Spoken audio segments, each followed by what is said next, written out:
नमस्कार साथियों, कैसे हो आप सभी। उम्मीद करता हूं कि आप सभी साथी बहुत ही अच्छे होंगे, स्वस्थ होंगे और आप सभी की पढ़ाई भी बहुत ही अच्छी चल रही होगी। प्यारे बच्चों, आज का क्लास आप सभी बच्चों के लिए बहुत ही ज्यादा इंपॉर्टेंट है, क्योंकि आज के क्लास में हम लोग पढ़ने वाले हैं 12th क्लास के केमिस्ट्री का 70 मोस्ट इंपोर्टेंट ऑब्जेक्टिव क्वेश्चन। ये सारे प्रश्न आपके बोर्ड एग्जाम के लिए बहुत ही ज्यादा इंपॉर्टेंट है। तो आज के क्लास को आप सभी ध्यान से देखिएगा और आज के क्लास में दिए जाने वाले केमिस्ट्री के इस 70 ऑब्जेक्टिव को आप लोग अच्छे से याद भी करते चलिएगा। ओके, चलिए फिर क्लास को स्टार्ट करते हैं बच्चों। हमारे साथ चैट सेक्शन में आप लोग आंसर को भी लगाते चलना। देखिए, पहला नंबर सवाल आपके सामने, बता दो HCP इकाई सेल में परमाणुओं की संख्या कितनी होती है। कई बार आपके बोर्ड परीक्षा में पूछा गया सवाल है, बता दो HCP इकाई सेल में परमाणुओं की संख्या कितनी होती है। यानी कि हेक्सागोनल क्लोज पैक्ड संरचना में परमाणुओं की जो संख्या होती है वो कितनी होती है, वो होती है 6। राइट आंसर हमारा ऑप्शन नंबर बी हो जाएगा। बच्चों, अगर आपसे पूछे कि कोऑर्डिनेशन नंबर कितना होता है, अगर आपसे पूछे कोऑर्डिनेशन नंबर कितना होता है तब आप 12 लगा देना, अन्यथा अगर परमाणुओं की संख्या पूछे तो हमारा 6 करेक्ट हो जाएगा। सभी बच्चे इसको याद रखोगे। चलिए, दूसरा नंबर सवाल है हमारे सामने, ये रहा, बता दो रवादार ठोस कौन सा है। रवादार कहने का होता है क्रिस्टल। आपसे पूछा गया कौन सा है जो क्रिस्टल है, हीरा होगा, कांच होगा, रबर होगा या इनमें से कोई नहीं। बच्चों, हीरा हमने बताया था, ये क्या है तो सह संयोजक क्रिस्टल का उदाहरण है, इसीलिए करेक्ट आंसर हमारा ये हो जाएगा। ये कांच और रबर जो है ये हमारा नॉन क्रिस्टलाइन सॉलिड यानी कि अक्रिस्टलीय ठोस का उदाहरण है। ये भी आप लोग याद रखिएगा, ये दोनों एग्जांपल बहुत बार आपके बोर्ड एग्जाम में आया हुआ है। चलिए, अब तीसरा नंबर सवाल को देखिए, ये रहा आपके सामने, मूल क्रिस्टल तंत्रों की संख्या कितनी होती है। ये तो भाई बहुत ही बार आपके बोर्ड एग्जाम में आया भाई, तो लगा दो मूल क्रिस्टल तंत्रों की संख्या यानी कि the number of basic crystal system is कौन सा होगा, तो मूल क्रिस्टल तंत्रों की संख्या 7 होती है। और अगर पूछे ब्रेवेस जालकों की संख्या कितनी होती है तब आप 14 लगाओगे, अन्यथा अगर पूछे कि घनाकार क्रिस्टल में ब्रेवेस जालकों की संख्या कितनी होती है तब आप 3 लगा दोगे। ये दोनों को याद रखिएगा, ये दोनों आपके बोर्ड परीक्षा में कई बार पूछा गया। चलिए, फोर्थ नंबर सवाल है आपके सामने, बता दो फोर्थ नंबर सवाल कर रहा है फ्रैंकल तथा शॉर्टकी दोष होते हैं। कैसे दोष होते हैं, ये क्रिस्टल डिफेक्ट है भाई, क्रिस्टल में दोष होता है, इसलिए करेक्ट आंसर हमारा क्या होगा, ऑप्शन बी हो जाएगा। सभी बच्चे याद रखिएगा। ओके, ये भी प्रश्न इंपॉर्टेंट है। चलिए, पांचवा नंबर सवाल है आपके सामने, बता दो ट्रांजिस्टर सेटों के निर्माण में प्रयुक्त होने वाला तत्व कौन सा होता है। सिलिकॉन होता है। ट्रांजिस्टर सेटों के निर्माण में प्रयुक्त होने वाला जो तत्व है वो सिलिकॉन हो जाएगा बच्चा पार्टी। ऑप्शन नंबर बी को लगा लो तो आपका भी सही हो जाएगा। और सभी बच्चे जो है क्लास को भी लाइक करते चलिएगा। जितने भी बच्चे नए नए जुड़े हैं तो सब्सक्राइब करके आप हमारे साथ डेली क्लास के लिए जुड़ भी सकते हो। डेली क्लास का हमारा जो टाइम है वो एक 7 बजे शाम में होता है और दूसरा हमारा 8 बजे अब होने लगा है, दूसरा 8 बजे। दोनों क्लास को आप सभी बच्चे जरूर ज्वाइन करोगे। ओके जी, चलिए 6 नंबर सवाल है आपके सामने, बता दो 6 नंबर सवाल कर रहा है अर्धपारगम में झिल्ली से परासरण क्रिया में निकल पाते हैं। कौन निकल पाते हैं, तो विलायक के अणु। कौन निकल पाते हैं बच्चा पार्टी, तो विलायक के अणु। करेक्ट आंसर हमारा क्या होगा, सॉल्वेंट मॉलिक्यूल्स हो जाएगा। चलिए, 7 नंबर सवाल है हमारे सामने है, मात्र 70 ऑब्जेक्टिव है बच्चों, इसको जरूर याद करना क्योंकि ये आपके बोर्ड परीक्षा में देखा गया हर एक बार पूछे जाते हैं। देखिए, विलियन के अनुसंख्यक गुणधर्म का उदाहरण कौन सा है। विलियन का अनुसंख्यक गुणधर्म वह है जो विलियन में उपस्थित विलय के कणों की संख्या पर निर्भर करता है। कणों के आकार या प्रकृति से इसका कोई लेना देना नहीं होता है, इसीलिए हमने बताया था इसके संदर्भ में 4 एग्जांपल, क्वथनांक का उन्नयन, हिमांक का अवनमन, परासरणी दाब और वाष्प दाब का आपेक्षिक अवनमन, इसीलिए क्वथनांक का उन्नयन हो जाएगा। करेक्ट आंसर हमारा क्या होगा बच्चों, ऑप्शन सी बिल्कुल सही हो जाएगा। याद रखोगे आप लोग। चलिए, 8 नंबर सवाल है आपके सामने है, 8 नंबर सवाल कर रहा है, देखो बहुत ही अच्छा प्रश्न है, 2 नंबर के लिए भी काम आ सकता है। देखो क्या कर रहा है, 8 नंबर सवाल है, वैसा घोल जो एक निश्चित ताप पर संयोजन में बिना किसी प्रकार के परिवर्तन के उबलता है उसे क्या कहते हैं। उसे हम लोग एजियोट्रॉपिक मिश्रण बोलते हैं। क्या बोलते हैं बच्चों, एजियोट्रॉपिक मिश्रण बोलते हैं। अगर 2 नंबर में भी आपके बोर्ड एग्जाम में पूछे कि एजियोट्रॉपिक मिश्रण किसे कहते हैं तो लिख देना वैसा घोल जो एक निश्चित ताप पर संयोजन में बिना किसी प्रकार के परिवर्तन के उबलता है उसे एजियोट्रॉपिक मिश्रण कहते हैं। ओके, चलिए 9 नंबर सवाल है आपके सामने है, बता दो संपरासरी विलयन में समान होती है। क्या समान होती है, तो मोलर सांद्रण। क्या होती है, मोलर सांद्रण। करेक्ट आंसर ये हो जाएगा हमारा। और 9 का जितने भी बच्चे ए लगाए हो उसका सही हो जाएगा। बच्चा पार्टी सभी बच्चे आंसर लगाते चलना, लास्ट में पूछेंगे आप लोग 70 में कितना सही कर पाते हो। 10 नंबर सवाल है, मोललता प्रदर्शित होती है किसके द्वारा। मोललता यानी कि प्रति केजी विलायक में घुले हुए विलय के मोलों की संख्या को मोललता कहते हैं। प्रति केजी यानी कि मोल प्रति क्या होगा बच्चा पार्टी, तो केजी हो जाएगा। यही तो हमसे पूछा गया, देख लो ना कौन सा ऑप्शन में दिया गया, तो ऑप्शन नंबर डी में दिया गया। अगर मोलरता होता, क्या होता बच्चा पार्टी, यहाँ पे लिख दे रहा हूं, याद रखिएगा। अगर आपके सामने मोलरता होता तो मोलरता के लिए अलग होता है, ये क्या होता है तो मोल प्रति क्या होता है, लीटर होता है। ये भी आप लोग याद रखिएगा, ये मोलरता के लिए है और ये मोललता के लिए, दोनों याद रखोगे आप लोगों के। चलिए आगे बढ़ते हैं। अगला प्रश्न हमारे सामने 11 नंबर सवाल है, निम्नलिखित में एक आयनिक यौगिक कौन सा है, निम्नलिखित में कौन सा है जो एक आयनिक यौगिक है, तो वो हमारा सोडियम नाइट्रेट होगा। क्या होगा बच्चा पार्टी, सोडियम नाइट्रेट, यानी कि NaNO3 होता है। क्या होता है इसका फॉर्मूला, NaNO3 होता है। ये भी आप लोग याद रखिएगा, ये भी प्रश्न बहुत इंपॉर्टेंट है। अगर आपसे पूछे सोडियम नाइट्रेट का सूत्र क्या होता है, NaNO3, हमारे साथ चैट सेक्शन में लगा देना। चलिए 12 नंबर सवाल है, विद्युत अपघटन की क्रिया में कैथोड पर क्या होता है, कैथोड जो होता है वो ऑक्सीकरण होता है, अपकरण, ये पूछा गया है। तो हमारा एनोड पर क्या होता है, एक हमारा क्या होता है, एनोड होता है, और दूसरा कौन सा होता है बच्चा पार्टी, तो दूसरा हमारा कैथोड होता है। देखो एनोड के लिए हमारा क्या होता है, ऑक्सीकरण होता है, और कैथोड के लिए अपकरण होता है, इसीलिए 12 का ऑप्शन बी हमारा करेक्ट हो जाएगा। एनोड के लिए क्या ऑक्सीकरण होता है, ये भी आप लोग याद रखिएगा। चलिए आगे बढ़ते हैं। अगला प्रश्न हमारे सामने 13 नंबर सवाल है, सभी बच्चे लगा दो, क्या होगा इसका सही जवाब। 13 नंबर सवाल जो है वो है आपके सामने, बता दो। देखिए पूछा गया है, निम्नलिखित में से कौन सा सेल हाइड्रोजन एवं ऑक्सीजन के रासायनिक ऊर्जा को विद्युत ऊर्जा में बदलने वाला, रासायनिक ऊर्जा को विद्युत ऊर्जा में बदलता है, वो कौन सा होता है, ये पूछा गया। तो वो ईंधन सेल है। क्या है, ईंधन सेल है।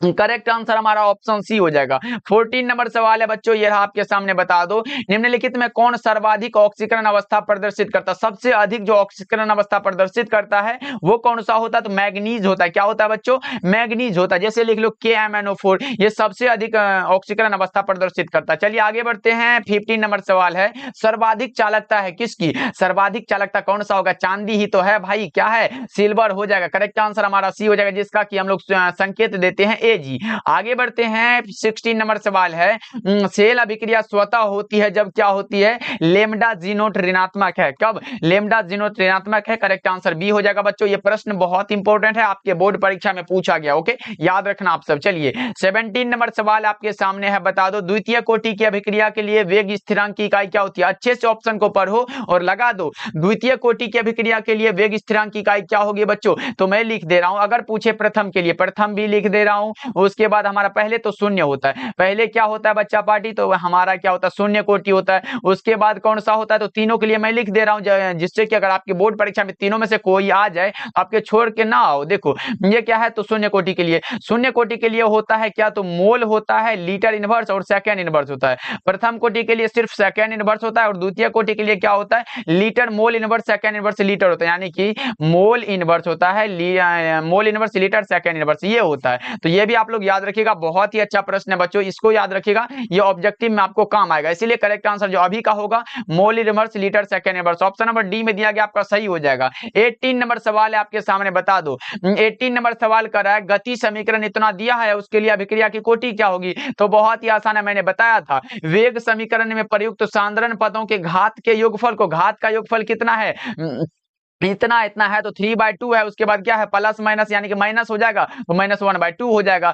तो क्या हो जाएगा, 3 में से 1 घटा तो 2 बटा में क्या होगा, 2 हो जाएगा, कट गया, क्या बचा, 1 बचा। करेक्ट आंसर हमारा ऑप्शन ए हो जाएगा बच्चा पार्टी, ऑप्शन नंबर ए को लगा लो, क्योंकि वेग समीकरण में प्रयुक्त सांद्रण पदों के घात, घात कितना है, 3/2 और -1/2 है, बस इतना को जोड़ के निकाल लेना, आपका निकल जाएगा। आगे बढ़ते हैं। 19 नंबर सवाल है, 19 नंबर सवाल कर रहे, देखो क्या है आपके सामने है, बता दो बच्चों क्या होगा इसका सही जवाब। देखो कह रहा है, एक अभिक्रिया के वेग स्थिरांक की इकाई अभिक्रिया के दर के इकाई के समान है। देखो हमने बताया था, शून्य कोटि की अभिक्रिया की दर निश्चित होती है, उसी प्रकार इसको घुमा फिरा के पूछा, लेकिन हमको भटकना नहीं है, शून्य कोटि हमारा करेक्ट हो जाएगा। अभिक्रिया की कोटि क्या होगी, शून्य कोटि। आगे बढ़ते हैं। अगला प्रश्न हमारे सामने होगा 20 नंबर सवाल है। देखो 20 नंबर सवाल आपके सामने है, बता दो क्या कह रहा है। देखो किसी रासायनिक अभिक्रिया में किसी भी क्षण ज्ञात किया गया वेग क्या कहलाता है, बता दो। किसी रासायनिक अभिक्रिया में किसी भी क्षण ज्ञात किया गया जो वेग कहलाता है वो तात्क्षणिक वेग कहलाता है। क्या कहलाता है बच्चों, तात्क्षणिक वेग कहलाता है। Right answer option number C हो जाएगा,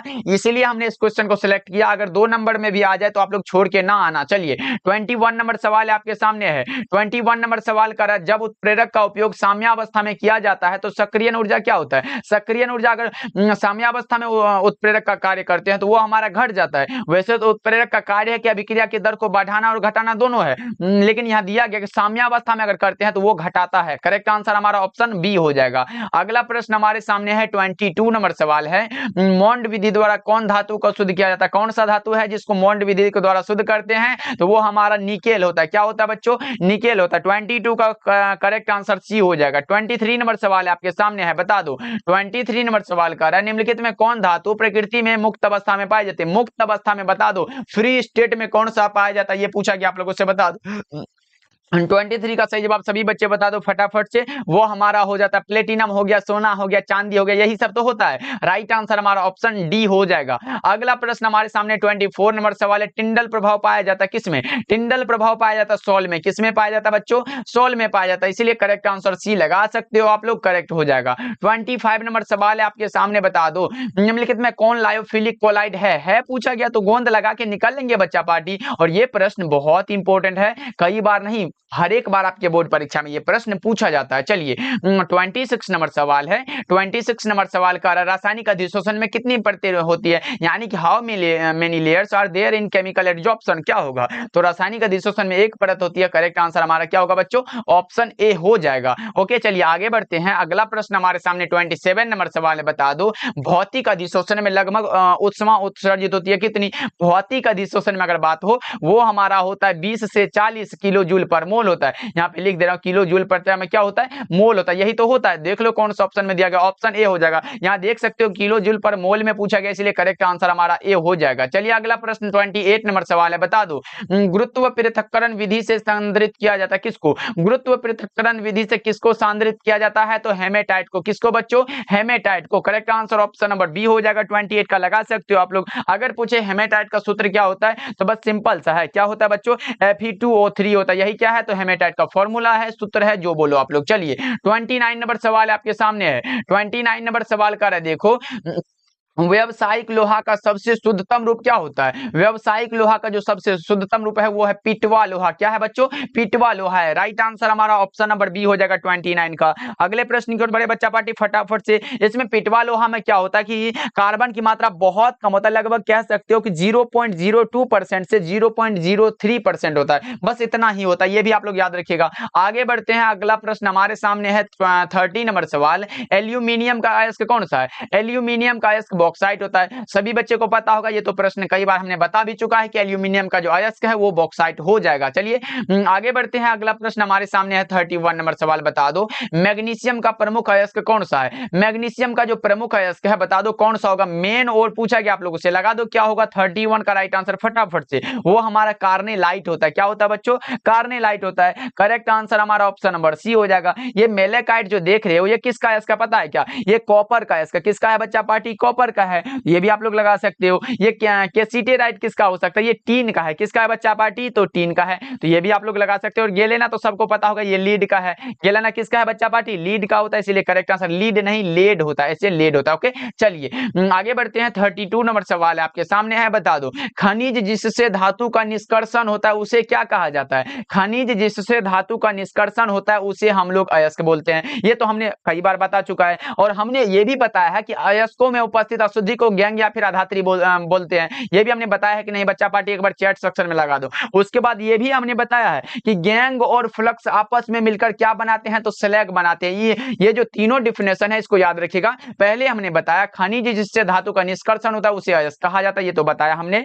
और अयस्कों में उपस्थित अशुद्धि को गैंग या फिर आधात्री बोलते हैं। और ये क्या होता है? गैंग या फिर खनिज जो होता है, गैंग और फ्लक्स मिलकर आपस में क्या बनाता है? स्लैग बनाता है। ये भी आप लोग याद रख लेना। चलिए 33 नंबर सवाल है। 33 नंबर सवाल जो कर रहा है, देखो निम्नलिखित में कौन सी धातु भूपर पट्टी में प्रचुरता से पाई जाती है? एल्यूमिनियम है। एल्यूमिनियम करेक्ट आंसर हमारा सी हो जाएगा। बहुत ही अच्छा प्रश्न है बच्चों, ऑप्शन सी को लगा सकते हो। चलिए अगर तत्व पूछता तो वो हम दूसरा चीज लगाते, अभी का जो सही जवाब है वो ऑप्शन सी हो जाएगा। देखो 34 नंबर सवाल कर रहा है NaOH को इनमें से किसे कहते हैं? NaOH कॉस्टिक सोडा को कहते हैं। करेक्ट आंसर क्या होगा बच्चों? 34 का ए हमारा करेक्ट हो जाएगा। 34 का ए लगा रहे हो आप लोग, बहुत अच्छे। चलिए 35 नंबर सवाल आपके सामने है। 35 नंबर सवाल कर रहा है, देखो निम्नलिखित में से वह लवण जो खनिजों में सबसे कम पाया जाता है वो हमारा कौन सा होता है? नाइट्रेट होता है। क्या होता है? नाइट्रेट होता है, जिसका कि फॉर्मूला आप कह सकते हो NO3, ये पर माइनस आयन होता है। ओके चलिए आगे बढ़ते हैं। 36 नंबर सवाल आपके सामने सामने है। 36 नंबर सवाल कर रहा है, देखो निम्नलिखित में कौन रेडियो एक्टिव उत्कृष्ट गैस है? रेडोन हो जाएगा, रेडोन हो जाएगा बच्चों, ऑप्शन डी लगा लो। उत्कृष्ट गैस पूछा गया, वो कौन सा? रेडियो एक्टिव उत्कृष्ट गैस। करेक्ट आंसर हमारा ऑप्शन नंबर डी हो जाएगा, बिल्कुल सही आंसर है। चलिए आगे बढ़ते हैं, अगला प्रश्न हमारे सामने है 37 नंबर सवाल, बता दो आवर्त सारणी में ग्रुप 16 का तत्व कौन सा होता है? आवर्त सारणी में ग्रुप 16 में 5 तत्व होता है, वो कौन सा होता है बता दो। सल्फर होता है, ऑक्सीजन होता है, टेल्यूरियम होता है, सेलेनियम होता है और पोलोनियम होता है, बस इतना ही तो होता है। इसलिए करेक्ट आंसर हमारा सी हो जाएगा, डी हो जाएगा, क्योंकि सल्फर भी है, ऑक्सीजन भी है, टेल्यूरियम भी है, इसलिए करेक्ट आंसर आप लोग डी को लगा सकते हो। बहुत ही अच्छा है। लेकिन आप लोगों से एक प्रश्न है कि ग्रुप 16 के तत्वों को कहते क्या है, ये बता दो। अगर किसी को पता है तो बता दो, तो मैं यहाँ पे लिख दे रहा हूँ। उसको क्या बोलते हैं बच्चों? कैल्कोजन बोलते हैं। क्या बोलते हैं? कैल्कोजन बोलते हैं। और अगर ग्रुप 17 हो तो उसके हेलोजन बोलते हैं। क्या बोलते हैं बच्चों? हेलोजन बोलते हैं। ये भी लिख लो, कहीं जगह हो तो ऑब्जेक्टिव में आ सकता है आपके बोर्ड परीक्षा में। अगला प्रश्न हमारे सामने 38 नंबर सवाल है, सल्फ्यूरिक अम्ल किस विधि द्वारा तैयार किया जाता है? यानी कि H2SO4 जो होता है उसको किस विधि के द्वारा हम लोग तैयार करते हैं? वो संपर्क विधि के द्वारा होता है। और नाइट्रिक अम्ल यानी कि HNO3 जो होता है, HNO3 जो होता है, ये ओस्टवाल्ड विधि के तैयार होता है। और ये प्रकाश संश्लेषण तो हरे पौधे सब अपना भोजन प्राप्त करते हैं। लेकिन हैबर विधि जो होता है जिसमें कि अमोनिया का निर्माण होता है, अमोनिया का निर्माण होता है, ये भी आप लोग याद रखिएगा, बहुत इंपॉर्टेंट है। हैबर विधि से अमोनिया बनता है, ओस्टवाल्ड विधि से नाइट्रिक अम्ल बनता है और संपर्क विधि से सल्फ्यूरिक अम्ल बनता है, याद रहेगा बच्चों। चलिए आगे बढ़ते हैं, 39 नंबर सवाल है। 39 नंबर सवाल कह रहा है निम्नलिखित में कौन सी गैस एकल परमाणविक है? बता दो निम्नलिखित में कौन सा गैस है जो एकल परमाणविक है? तो हीलियम को लगा सकते हैं हम लोग, करेक्ट ऑप्शन नंबर बी हो जाएगा। 40 नंबर सवाल हमारे सामने है, बता दो उत्कृष्ट गैसों का मुख्य स्रोत क्या है? उत्कृष्ट गैसों का मुख्य स्रोत है वायुमंडल। क्या होगा बच्चों? वायुमंडल हो जाएगा, राइट आंसर हमारा ऑप्शन ए हो जाएगा। 41 नंबर सवाल है, 41 नंबर सवाल कर रहा है अनुचुंबकत्व प्रदर्शित करने वाला पदार्थ कौन सा है? O2। बड़ा आसान सा प्रश्न पूछ दिया बच्चा, पार्टी लगा लो, ऑप्शन बी हमारा करेक्ट आंसर है। ओके जी, चलिए अगला प्रश्न को देखते हैं। 42 नंबर सवाल है आपके सामने, ये रहा, बता दो निम्नलिखित में कौन सा बंध सबसे ज्यादा प्रबल होता है? सबसे ज्यादा जो प्रबल होता है, स्ट्रॉन्ग होता है, वो हमारा क्लोरीन और क्लोरीन के बीच होता है। इसीलिए सही जवाब जो होगा वो ऑप्शन बी हो जाएगा। ये फ्लोरीन मत लगाना, देखो ये क्या है, तो सबसे प्रबलतम ऑक्सीकारक पदार्थ है, ये भी आप लोग याद रखोगे। चलिए आगे बढ़ते हैं, अगला प्रश्न हमारे सामने है, क्या करे देखो 43 नंबर सवाल करे, देखो निम्नलिखित में कौन ऑक्सीकारक एवं अवकारक दोनों की तरह व्यवहार करता है? बता दो आप लोग निम्नलिखित में कौन है जो ऑक्सीकारक एवं अवकारक दोनों की तरह व्यवहार करता है? वो हमारा सल्फर डाइऑक्साइड होता है। क्या होता है? सल्फर डाइऑक्साइड हो जाता है, इसलिए सही जवाब ऑप्शन सी हो जाएगा। वैसे भी हम लोगों का अब शॉर्ट क्वेश्चन यानी कि 2 नंबर और 5 नंबर का क्लास भी होने वाला बच्चा पार्टी, इसलिए अभी भी जुड़े नहीं हो तो सब्सक्राइब करके आप लोग जुड़ जाओ हमारे साथ। ओके चलिए 44 नंबर सवाल आपके सामने है, बता दो 44 नंबर सवाल कर रहा है ढलवा लोहा में कार्बन परमाणु की कितनी प्रतिशत मात्रा पाई जाती है? हमने पहले बताया था पिटवा लोहा, किसमें बताया था बच्चा पार्टी? पिटवा लोहा के लिए हमने बताया था कितना होता है। पिटवा लोहा के लिए अगर आपसे पूछा गया तो वो कितना होता है? 0.02% से क्या होता है? ये होता है 0.03% होता है, बस इतना होता है। ये पिटवा लोहा के लिए होता है, लेकिन ये ढलवा लोहा के लिए पूछा गया आप लोगों से, तो बता दो 44 का राइट आंसर क्या लगाओगे? तो ढलवा लोहा के लिए होता है 2% से 4% के बीच होता है। करेक्ट आंसर हमारा ये हो जाएगा, 4% दिया गया बच्चों। चलिए आगे बढ़ते हैं, 45 नंबर सवाल है। 45 नंबर सवाल का जर्मन सिल्वर का मुख्य अवयव कौन सा होता है? जर्मन सिल्वर में जो होता है वो कौन कौन सा होता है? कॉपर होता है, जिंक होता है, निकेल होता है। करेक्ट आंसर ये हो जाएगा, जिसमें कि अगर मात्रा की बात कर ले तो कॉपर 60% होता है, जिंक 20% और निकेल भी 20% होता है। चलिए आगे बढ़ते हैं, अगला प्रश्न हमारे सामने है संक्रमण तत्व कौन सा होता है? ये भैया कई बार हमने बता चुका है, डी ब्लॉक के एलिमेंट को हम लोग क्या बोलते हैं? संक्रमण तत्व यानी कि ट्रांजिशन एलिमेंट बोलते हैं, इसलिए याद होना चाहिए आपको, कई बार हमने बता चुका है। ओके चलिए 47 नंबर सवाल है आपके सामने। 47 नंबर सवाल का देखो समन्वय यौगिकों के लिए सबसे पहला महत्वपूर्ण सिद्धांत किसने दिया था? समन्वय यौगिकों के लिए सबसे पहला जो महत्वपूर्ण सिद्धांत दिया था वो दिया था वर्नर साहब ने। किसने दिया था बच्चों? वर्नर ने, याद रहेगा आप लोगों को। ओके जी चलिए 48 नंबर सवाल है। 48 नंबर सवाल का विटामिन B12 में उपस्थित रहता कौन? विटामिन B12 में जो उपस्थित है वो कोबाल्ट होता है। क्या होता है बच्चों? कोबाल्ट होता है। राइट आंसर हमारा ये हो जाएगा 48 का, याद रखना आप सब। 49 नंबर सवाल आपके सामने, बता दो 49 नंबर सवाल कर रहा है मोहर लवण का सूत्र क्या होता है? मोहर लवण का जो सूत्र होता है वो हमारा क्या होता है? FeSO4 NH4 का होल ट्वाइस है SO4 × 7H2O, यही है बच्चों। इसको अच्छे से याद कर लेना, बहुत ही अच्छा प्रश्न है, कई बार नहीं 1-2 बार ये प्रश्न आपके बोर्ड परीक्षा में पूछा गया। चलिए आगे बढ़ते हैं, 50 नंबर सवाल है, बता दो 50 नंबर सवाल कर रहा है देखो निम्नलिखित में किस यौगिक का उपयोग अग्निशामक में होता है। अग्निशामक का जो उपयोग होता है वो किस में होता है ये पूछा गया, तो वो कौन सा होता है बता दो। अग्निशामक में किसका उपयोग होता है, वो होता है कार्बन टेट्राक्लोराइड का। कौन सा, ऑप्शन नंबर ए में दिया गया टेट्राक्लोराइड है, फ्लोराइड मत समझना। चलिए 51 नंबर सवाल है, 51 नंबर सवाल कर रहा है, देखो Na2O में सोडियम की उप संख्या कितनी होती है, यानी कि सोडियम ऑक्साइड में सोडियम की कोऑर्डिनेशन नंबर आपसे पूछा गया है, तो बता दो कितना होगा। अगर सोडियम का पूछे तो वो हमारा 4 होता है, ऑक्सीजन का पूछता तो 8 होता, सोडियम का पूछ दिया, हमारा ऑप्शन बी हो जाएगा। आगे बढ़ते हैं, 52 नंबर सवाल का है, देखो 52 नंबर सवाल है, जिंक और जल के साथ क्लोरोफॉर्म के अवकरण से क्या प्राप्त होता है, मेथेन प्राप्त होता है। क्या होता है बच्चों, मेथेन होता है, ऑप्शन नंबर डी आपका सही हो जाएगा। अगला प्रश्न हमारे सामने है 53 नंबर सवाल, कास्ट स्पिरिट क्या कहलाती है, बता दो आप लोग। कास्ट स्पिरिट जो है वो इनमें से कौन कहलाती है, वो कहलाता है CH3OH, यही तो कहलाती है। कौन सा ऑप्शन में दिया गया, लगा लो, ऑप्शन ए हमारा करेक्ट हो जाएगा। 54 नंबर सवाल है आपके सामने, बता दो 54 नंबर सवाल कर रहा है, प्राइमरी अल्कोहल में समूह उपस्थित रहता है। देखो ये अल्कोहल का सूत्र पहले आप लोगों को पता है क्या, पहले एक बार चैट करके बताओ कि अल्कोहल का फंक्शनल ग्रुप क्या होता है, ये सभी बच्चे एक बार बताएंगे फटाफट से। तो मैंने बताया था अल्कोहल पूछे ये क्या है, तो अल्कोहल अगर पूछे फंक्शनल ग्रुप पूछे आपसे, वो हमारा क्या होता है OH होता है, ये अल्कोहल का है। इसमें क्या होता है आर लगा हुआ था, आर क्या है हमारा बच्चों, तो एल्कील ग्रुप है, ये तो हमने बता चुका है। उसके बाद देखो हमने अगर आपसे पूछे कि प्राइमरी अल्कोहल का समूह पूछे, तो देखो यहाँ पे लिख लेना CH2OH ये दिया गया है, यहाँ पे आर लगा सकते हो, अन्यथा नहीं भी लगा सकते हो, एल्कील ग्रुप है तो ये हम नहीं भी लिख सकते हैं। अब बता दो ये CH2OH आए तो ये हमारा क्या है, तो 1 डिग्री यानी कि प्राइमरी अल्कोहल है। उसके बाद इसमें से एक हाइड्रोजन को घटाएंगे, यानी कि इसमें एक एल्कील ग्रुप जोड़ेंगे नीचे वाला में, और एक हाइड्रोजन ग्रुप हटेगा तो नीचे एक जुड़ेगा, देखो ऐसे कर लिए। उसके बाद CHOH लिखे तो ये हमारा 2 डिग्री अल्कोहल हो गया, 2 डिग्री अल्कोहल हो गया, और यहाँ एक बॉन्ड लग जाएगा, ये अल्काइल ग्रुप दोनों हो गया। उसके बाद फिर एक हाइड्रोजन को हटाएंगे, कौन सा, यानी कि C हो गया, C बचा हमारा 3 को बॉन्ड लग जाएगा, उसके बाद OH लग जाएगा, यही हो गया। ये हमारा क्या है, तो 3 डिग्री अल्कोहल है। अब देखो आपसे पूछा क्या गया है, प्राइमरी अल्कोहल में उपस्थित रहता है कौन सा, तो देखो प्राइमरी अल्कोहल के यानी कि 1 डिग्री के लिए पूछा गया, इसे प्राइमरी सेकेंडरी और टर्शियरी, यही तो हमारा 1 डिग्री 2 डिग्री 3 डिग्री होता है, इसके लिए हमारा CH2OH होता है, इसलिए सही जवाब हमारा ऑप्शन नंबर ए हो जाएगा। CHOH जो होता है ये किसके लिए होता है, CHOH ये होता है सेकेंडरी के लिए, और ये क्या होता है, टर्शियरी के लिए होता है। ओके, ये भी आप लोग याद रखिएगा। आगे बढ़ते हैं, अगला प्रश्न हमारे सामने है 55 नंबर सवाल, बता दो फिनोल की प्रकृति कैसी होती है, फिनोल की प्रकृति कैसी होती है बता दो, अम्लीय होती है क्या। 55 का ऑप्शन सी लगा सकते हो आप लोग। चलिए 6 नंबर सवाल है, 56 नंबर सवाल है, ईथर कैसे होते हैं, ईथर जो होते हैं वो क्षारीय होते हैं, कैसे होते हैं बच्चों, क्षारीय होते हैं। Correct answer option number B हो जाएगा। 57 नंबर सवाल है, 57 नंबर सवाल का बता दो, आपके सामने है, सभी बच्चे लगा दो चैट सेक्शन में आंसर को। निम्नलिखित में किसके द्वारा फॉर्मिक अम्ल एवं फॉर्मल्डिहाइड में अंतर किया जाता है, बता दो आप लोग। निम्नलिखित में कौन है जिसके द्वारा फॉर्मिक अम्ल और फॉर्मल्डिहाइड में अंतर स्पष्ट किया जाता है, वो हमारा होता है कौन सा, sodium bicarbonate, option number D बिल्कुल सही हो जाएगा। 57 का डी लगाए हो, आपको सही हो जाएगा। जिसका कि फॉर्मूला अगर पूछे वो कौन सा होता है, NaH होता है और CO3 होता है, NaCO3, बस ये लिख देना आप लोग और सही हो जाएगा। चलिए फिर आगे बढ़ते हैं, 58 नंबर सवाल है, 58 नंबर सवाल है आपके सामने, बता दो सेकेंडरी एमीन का क्रियाशील मूलक होता है।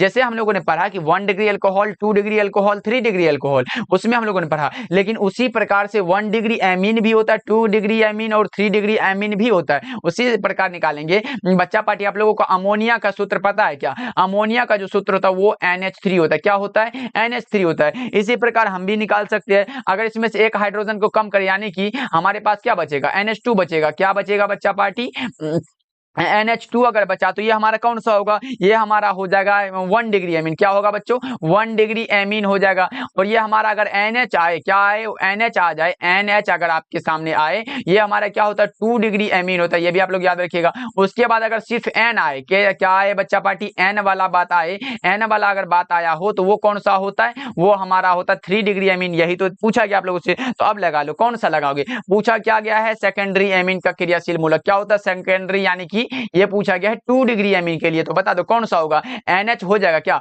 बता दो फटाफट से। 58 का करेक्ट आंसर क्या होगा। सेकेंडरी एमीन के लिए पूछा गया आप लोगों से, फटाफट से बता दो, वो हमारा हो जाएगा कौन सा, NH हो जाएगा। करेक्ट आंसर हमारा ऑप्शन नंबर ए हो जाएगा NH। ये NH तो इसके लिए होता है, तो बता दो ये कौन सा होगा, 2 डिग्री एमीन, यही तो होगा। ऑप्शन नंबर बी बिल्कुल सही हो जाएगा। 2 डिग्री मतलब होता है क्या, ये सेकेंडरी के लिए पूछा गया, इसलिए करेक्ट आंसर हमारा ऑप्शन नंबर बी हो जाएगा। बच्चों लगा लो, सेकेंडरी है तो ए होगा ना, NH2 है यहाँ पे, ये तो हमारा क्या हो जाएगा, NH2 तो हमारा होता है ये 3 डिग्री के लिए, तो बता दो क्या होगा इसका सही जवाब फटाफट से। NH2 हमारा 1 डिग्री के लिए होता है, NH हमारा 2 डिग्री के लिए होता है, और सिर्फ N जो बचता है ये 3 डिग्री के लिए होता है, इसीलिए हमारा NH हो जाएगा। इसीलिए करेक्ट आंसर हम कह सकते हैं कि NH वाला ऑप्शन नंबर ए बिल्कुल सही आंसर है। NH दिया नहीं गया था, इसीलिए थोड़ा ये लगा सेकेंडरी एमीन का पूछा गया आप लोगों से, इसीलिए करेक्ट आंसर हमारा ऑप्शन ए हो जाएगा। प्राइमरी के लिए पूछे तो हमारा कौन सा होगा, ये हो जाएगा। टर्शियरी के लिए पूछे तो ये तो अमोनिया है, तो ये कैसे हो सकता है, इसीलिए करेक्ट आंसर हमारा ऑप्शन ए हो जाएगा।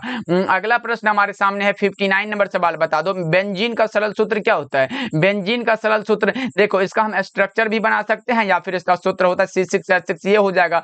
स्ट्रक्चर कैसे बनाएंगे बच्चा पार्टी, ऐसे करके हमारा क्या होता है, इसका स्ट्रक्चर बन के आता है, ऐसे हमारा इसका स्ट्रक्चर बनता है। ये क्या है, तो बेंजीन है, लेकिन अगर इसके साथ OH बना दे तो ये हमारा फेनोल बन जाता है। क्या बच्चा क्या बनता है, तो फेनोल बन के आ जाता है। लेकिन अभी जो पूछा गया बेंजीन का सूत्र, वो हमारा C6H6 हो जाता है। चलिए 60 नंबर सवाल है, 60 नंबर सवाल कह रहा है, देखो क्या कर रहा है, C2H5NH2 को क्या कहा जाता है। देखो C2H5 एक होता है हमारा एल्केन, एल्कीन और एल्काइन होता है, तो बता दो C2H5 यानी कि इथाइल हो गया, और NH2 यानी कि एमीन हो गया। करेक्ट आंसर हमारा ऑप्शन नंबर डी हो जाएगा, बिल्कुल सही आंसर है। 61 नंबर सवाल आपके सामने है, बता दो 61 नंबर सवाल है, NH3 में N का संकरण क्या होता है, sp3 हाइब्रिडाइजेशन होता है, कितना होता है, sp3 हाइब्रिडाइज्ड होता है। राइट आंसर ऑप्शन ए हो जाएगा। चलिए 62 नंबर सवाल कर आपके सामने है, एक कच्चा पदार्थ जो नायलॉन बनाने में प्रयुक्त होता है वो एडिपिक अम्ल होता है। क्या होता है बच्चों, एडिपिक अम्ल हो जाता है। करेक्ट आंसर हमारा ऑप्शन सी हो जाएगा, बिल्कुल सही आंसर है। चलिए फिर 63 नंबर सवाल आपके सामने है, बता दो पॉलीथीन एक बहुलक है किसका। पॉलीथीन होता है इथीन का बहुलक, किसका होता है बच्चों, इथीन का बहुलक है, इसीलिए राइट आंसर हमारा ऑप्शन नंबर बी हो जाएगा, पॉलीथीन एक बहुलक है इथीन का। चलिए आगे बढ़ते हैं, अगला प्रश्न 64 नंबर सवाल है, कार के टायर में प्रयुक्त होता है, क्या होता है, कार के टायर में जो प्रयुक्त होता है वो होता है कौन सा, सिंथेटिक रबर होता है, जो कि ब्यूना रबर हो जाता है। राइट आंसर हमारा ऑप्शन ए हो जाएगा, याद रखना आप सब। चलिए 65 नंबर सवाल है हमारे सामने, बता दो निम्न में कौन प्राकृतिक बहुलक, प्राकृतिक बहुलक पूछा गया, प्रोटीन हो जाएगा। प्राकृतिक बहुलक कौन सा है बच्चों, protein. Correct answer option A हो जाएगा। 66 नंबर सवाल हमारे सामने है, बता दो निम्नलिखित में कौन कार्बोहाइड्रेट प्रकृति में प्रचुर मात्रा में पाया जाता है, सेल्यूलोज।